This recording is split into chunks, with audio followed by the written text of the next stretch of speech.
इस play list में हम एक बहुत ही इंपॉर्टेंट क्वेश्चन डिस्कस करने वाले हैं जो 101% आपके बोर्ड एग्जाम में आएगा। ये चीज़ आप लिख कर ले लीजिए, बहुत ही अच्छा क्वेश्चन है। तो क्वेश्चन क्या है देखिएगा, समतलों vector r dot i cap plus j cap plus k cap equal to 1 और r dot 2i cap plus 3j cap minus k cap plus 4 equal to 0 के प्रतिच्छेदन रेखा से जाने वाले तथा एक सच के समांतर तल का समीकरण ज्ञात करो। ठीक है, दो समतल दिया है, दो समतलों के प्रतिच्छेदन रेखा से जाने वाले समतल का समीकरण ज्ञात करो, लेकिन वो किसके समांतर है? एक्स सच के। ठीक है, तो बच्चों आपको हमने बता रखा है, जैसे ये आप बात समझिएगा, ये दो तल हैं, एक ये है दूसरा ये है। ठीक है, तो ये प्रतिच्छेदन रेखा हुई कि नहीं? इस लाइन को प्रतिच्छेदन रेखा बोलते हैं। ये दो एक समतल ये दूसरा ये, तो ये प्रतिच्छेदन रेखा। तो आपको करना क्या है, इन दोनों समतलों के प्रतिच्छेदन रेखा से जो समतल जाएगा उसका समीकरण ज्ञात करना है। एक समतल ये दूसरा ये प्रतिच्छेदन रेखा, और प्रतिच्छेदन रेखा पे ये समतल हुआ कि नहीं? ये जो हाथ का पंजा है ये समतल हुआ कि नहीं? तो इस समतल का क्या ज्ञात करना है? समीकरण ज्ञात करना है। ठीक है, इन दोनों समतलों के प्रतिच्छेदन रेखा से जो समतल जाएगा उसका समीकरण आपको ज्ञात करना है। तो इन दोनों समतलों के प्रतिच्छेदन रेखा से जाने वाले समतल का समीकरण क्या होता है? पहला समतल प्लस लेमडा दूसरा समतल बराबर 0 होता है कि नहीं? तो अगर हमको इन दो समतलों के प्रतिच्छेदन रेखा से जाने वाले समतलों का समीकरण निकालना है तो हम कौन सा नियम लगाएंगे, कौन सा फार्मूला लगाएंगे? पहला समतल प्लस लेमडा दूसरा समतल इक्वल टू 0। तो इसका समीकरण पा जाएंगे। लेकिन ये समीकरण, ये प्रतिच्छेदन रेखा से जाने वाला समतल का समीकरण हो गया, लेकिन ये जो हाथ का पंजा है इसका समीकरण आ गया ना? पहला समतल प्लस लेमडा दूसरा समतल बराबर 0 करने पे जो ये हाथ का पंजा है इसका समीकरण आ गया। ये जो हाथ का पंजा है ये किसके समांतर है? एक्स सच के समांतर है। एक्स, ये इसको आप अभी एक्स सच समझिएगा। ये सपोज ये एक्स सच है, ठीक है, ये एक्स सच है, और ये जो हाथ का पंजा आया है ये किसके समांतर है? एक्स सच के। ठीक है, समझ पाए बात को? ये जो हाथ का पंजा है ये क्या है? समतल है ना? तो इसका जो इस पे जो क्या होगा? नॉर्मल होगा। इस पे जो नॉर्मल होगा ऐसे होगा कि नहीं बताओ? ये नॉर्मल किसका है? जो, अरे बात ये समझ रहे हो ना? ये दो समतल हैं, इनके प्रतिच्छेदन रेखा से जाने वाला ये समतल हुआ कि नहीं? समतल ऐसे ही तो होगा ना? और ये समतल है, ये समतल किसके समांतर है? ये समतल ऐसे ही एक्स सच के समांतर होगा कि नहीं? बताओ, समझ गए कि नहीं? ये कौन वाला समतल है? जो इनके इंटरसेक्शन पे था। और ये समतल किसके समांतर है? एक्स सच ऐसे ना? तो इसका जो नॉर्मल है किसका? ये जो समतल है इसका जो नॉर्मल है, देखो ये एक्स सच पे लंब होगा कि नहीं? क्योंकि ये एक्स सच है, समझ रहे हैं ना बात को? इसको आप एक्स सच समझिएगा ना, इसको एक्स सच समझिएगा। ये ज्ञात करने वाला समतल है जो पहला समतल पर लेमडा दूसरा समतल बराबर 0 करने पे मिला है। तो इसका नॉर्मल इसी एक्स सच पे ऐसे लंब होगा कि नहीं? ये नॉर्मल किसका है? इंटरसेक्शन वाला जो प्लेन है उसका नॉर्मल है ना? तो इसका नॉर्मल किस पे लंब होगा? एक्स सच पे लंब होगा ना? समझ गए? और लंब होने पे क्या होता है? डॉट 0। तो ये चीज़ आप करने वाले हो, समझ गए? क्वेश्चन को समझ गए ओवरऑल? तो ये दो समतल हैं, तो इनके प्रतिच्छेदन से जाने वाले समतल का समीकरण आपको फर्स्ट ऑफ ऑल आप लिखेंगे। क्या लिखेंगे बताइए? लिखेंगे समतलों। क्या लिखेंगे? समतलों। ये इसको आप चाहे तो ऐसे रहने दें, चाहे तो कार्टेशियन फॉर्म में बना लें। इसको कार्टेशियन फॉर्म में बना लें। तो इसको कार्टेशियन फॉर्म में बनाएंगे तो आई जे के प्लेस पे क्या हो जाएगा? एक्स वाई जेड हो जाएगा ना? तो ये हो जाएगा x plus y plus z. Right side को हमेशा क्या करना होता है? 0 ना, सॉरी, लेफ्ट साइड को हमेशा क्या करना होता है? 0। ठीक है, और फिर तथा यहाँ लिखिएगा, इसको भी कार्टेशियन फॉर्म में बना लीजिए। 2x plus 3y minus z plus 4 equal to 0। ठीक है, फिर क्या लिखेंगे? जो लैंग्वेज लिखा है के ना, प्रतिच्छेदन रेखा से जाने वाले जाने वाले क्या, जाने वाले समतल का समीकरण। बताओ यहाँ तक बात समझ में आई? इन दोनों समतलों के प्रतिच्छेदन रेखा से जाने वाले समतल का समीकरण क्या होगा? दो समतलों के प्रतिच्छेदन रेखा से जाने वाले समतल का समीकरण कैसे लिखा जाता है? ये दो समतल हैं, इस प्रतिच्छेदन रेखा से ये समतल है, इसका समीकरण कैसे निकालोगे? पहला समतल प्लस लेमडा, दूसरा समतल बराबर 0। फर्स्ट वाला plane plus lambda times of second plane equal to 0 ना। तो हिंदी में आप अगर लिखना चाह रहे हैं तो लिखिएगा पहला समतल प्लस बच्चों लेमडा ब्रैकेट के अंदर इक्वल टू, ये आपका फार्मूला है, इसको ऐसे जरूर लिखिएगा एग्जाम में। ओके, यहाँ तक आया?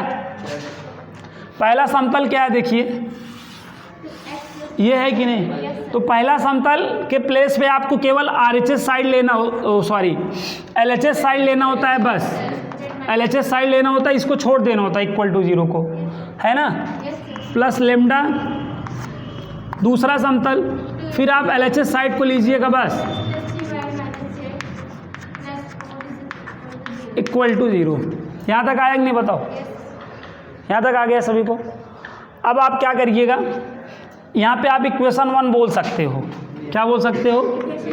इक्वेशन 1। लेकिन आगे भी सॉल्व करो। अब लेमडा का मल्टीप्लाई कर दो, किसका? लेमडा का मल्टीप्लाई करो, 2 लेमडा इंटू एक्स हो जाएगा, फिर 3 लेमडा इंटू वाई हो जाएगा, lambda z plus 4 lambda equal to 0। बोलो यहाँ तक आया? अब यहाँ पे देखना थोड़ा सा, इसको साथ करना है। यक्स वाला टर्म जब साथ में करोगे तो यक्स कॉमन बन जाएगा कि नहीं? यक्स वाला टर्म साथ करके यक्स कॉमन कर लो तो यहाँ क्या बचेगा? 1, और वहाँ क्या बचेगा? 2 लेमडा, और यहाँ बगल में यक्स कर दोगे। बोलो वाई वाला साथ करो, देखो ये वाई है और यहाँ पे है, तो वाई कॉमन बन जाएगा। वाई कॉमन बन जाएगा तो ब्रैकेट में क्या रिमेनिंग होगा? 1 प्लस 3 लेमडा इंटू वाई। बोलो ऐसे जेड वाला, देखो ये जेड वाला साथ करना है, ये जेड वाला, जेड कहाँ है? देखो यहाँ है, जेड कॉमन कर लोगे, प्लस कर लो, ब्रैकेट में यहाँ पे क्या बचेगा? 1 माइनस लेमडा, ऐसे बगल में जेड, और ये माइनस जो लावारिस है उनको साथ में कर लो, प्लस 4 लेमडा माइनस 1, प्लस वाला पहले माइनस वाला बाद में। समझ में आया? तो ये जो इंटरसेक्शन, समझ रहे हैं ना, इन दोनों प्लेनों के इंटरसेक्शन से जो प्लेन गया उसका इक्वेशन निकला कि नहीं? अब अगर मैं आपसे, ये आप जान रहे हैं, अगर 2x minus 3y minus 4z plus 7 equal to 0 है, ये प्लेन है। अगर मैं इस प्लेन का डायरेक्शन रेशियो आपसे पूछूं, क्या पूछूं? डायरेक्शन रेशियोज अगर मैं आपसे पूछूं तो आप क्या बताएंगे? 2 कामा माइनस 3 कामा माइनस 4 बताएंगे कि नहीं? बताओ। ये जो प्लेन है, इस प्लेन का डायरेक्शन रेशियो क्या होगा? 2 माइनस 3 माइनस 4। डायरेक्शन रेशियो दिक अनुपात, दिक अनुपात क्या होता है? जो एक्स वाई जेड का, या वैसे हम लोग ने क्या पढ़ा है, जो आई जे का कॉफिशिएंट होता है वही तो डायरेक्शन रेशियो कहलाता है। तो यहाँ पर जो एक्स वाई जेड का कॉफिशिएंट है बच्चों, वही डायरेक्शन रेशियोज कहलाता है। ठीक है, ओके। तो यहाँ पर देखो, बात को समझो बच्चों, ध्यान से समझना। तो ये जो इंटरसेक्शन प्लेन है, ये जो इंटरसेक्शन प्लेन है, तो यहाँ पे डायरेक्शन रेशियोज क्या होगा? डायरेक्शन रेशियोज क्या होंगे बताइए आप? 1 प्लस 2 लेमडा, 1 प्लस 3 लेमडा। बताओ ये किसका हुआ? ये इक्वेशन 1 का डायरेक्शन रेशियोज हुआ कि नहीं? इस समझ गए ना बात को? ये जो इंटरसेक्शन पे प्लेन है उसका डायरेक्शन रेशियो। अब ये जो डायरेक्शन रेशियो, समझ गए ना? अब ये किसके? एक्स एच के क्या है? समांतर है। तो एक्स एच के समांतर है, तो देखो अब यहाँ पे क्या लिखोगे? डायरेक्शन रेशियोज ऑफ एक्स ना, एक्स एक्सिस या एक्स एच लिख देना, direction ratios of x axis. ठीक है, x अक्ष का दिक् अनुपात, हिंदी में क्या लिखा जाएगा, x अक्ष का दिक् अनुपात। तो x अक्ष का दिक् अनुपात क्या होता है आप जानते हो, x अक्ष पे है ना, तो x अक्ष पे है तो y z वाला वैसे भी 0 होगा। x अक्ष पे किसी भी बिंदु का निर्देशांक क्या होता है, अरे यार x अक्ष का क्या मतलब है, x अक्ष के किसी भी बिंदु का निर्देशांक यही होता है कि नहीं, x, 0, ना। तो जो x का कॉफिशिएंट होगा वही तो होता है। तो यहाँ पे क्या बनेगा, 1, 0 बनेगा कि नहीं बताओ भाई। इसमें आपको x y z का दिख रहा है तो x अक्ष पर कोई भी है तो ये ऐसे रहता है ना। तो यहाँ पे x अक्ष का डायरेक्शन रेशियो क्या हुआ बताओ, 1, 0, तो जो x अक्ष का ये x अक्ष का है और ये आपका जो इंटरसेक्शन प्लेन है वो, तो ये दोनों एक दूसरे के क्या होंगे, देखो ये x अक्ष है और ये नॉर्मल वाला है, तो ये दोनों एक दूसरे के लंबवत होंगे ना। ये नॉर्मल का हो गया ना, ये नॉर्मल वाला है और ये x अक्ष वाला है, तो ये दोनों एक दूसरे के क्या होंगे, परपेंडिकुलर होंगे। और परपेंडिकुलर होने पे डाट क्या हो जाता है ना। तो अब यहाँ पे डाट करा दो, क्या करा दो, डाट। तो इसका इससे गुणा होगा कि नहीं बताओ, 1 + 2 लेमडा, बाकी इनसे जीरोस कराओगे, खत्म, बराबर 0 होगा कि नहीं। तो यहाँ 2 लेमडा बराबर -1, तो लेमडा की वैल्यू यहाँ से आ चुकी है -1/2। समझ में आया। ये लेमडा की वैल्यू कहाँ रख दो, इक्वेशन 1 में आंसर हो गया। लेमडा का मान समीकरण 1 में रखने पर रखो और आंसर पाओ। यहाँ देखो क्या हो जाएगा, x + y + z -1 है ना, लेमडा के प्लेस पे यहाँ पे -1/2 और ब्रैकेट में 2x + 3y - z + 4 = क्या। अब ये ऐसे 2 का मल्टीप्लाई होगा, 2x + 2y + 2z -2